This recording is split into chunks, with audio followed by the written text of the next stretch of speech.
having more or less forgotten the ravages of expression of constraints in the expression of freedom which came through the emergency days, and thereafter few years still away from the economic liberalization which was unleashed in 1991.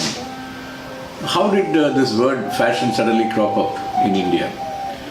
Certainly the government played a role, but I think there was also the people like Mrs. Pupul-Jaker who had a voice in the government and had a lot to do with the development of handlooms in India.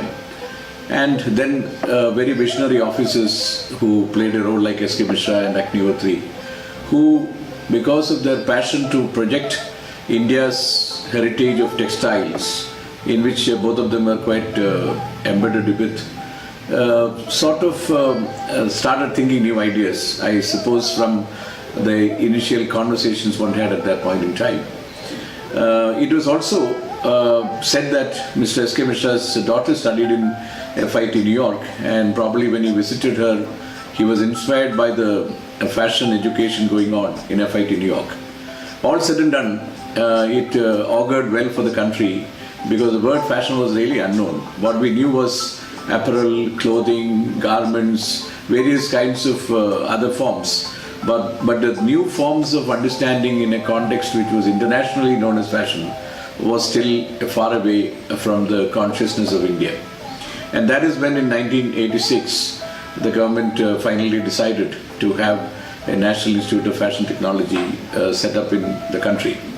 And that too, I was at that point in time in a sense part of garment industry, being the chairman of Kerala Garments, which was a subsidiary of the Kerala State Handloom Development Corporation.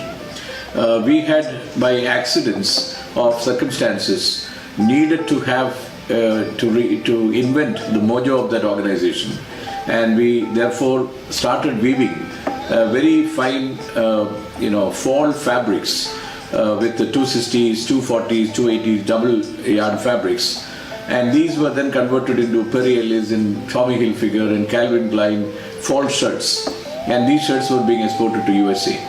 And one had seen the 350 machine factory and how the women work to produce those beautiful garments, and how I remember that the cotton seeds which got embedded into the fabric, we had to use the eyebrow tweezers of the women to really take it out by all the laborers sitting and plucking it out.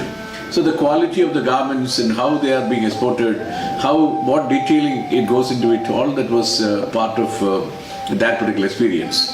And combined with that, the invitation to attend the inaugural function in 1986, where Mrs. Pupul-Jaker, Mr. Krishna Kumar and others were present, made it an interesting turn of event as far as my career was concerned, and as also getting a close gallery look, a close balcony look, I would say, or gallery look to the fashion industry's evolution from there on.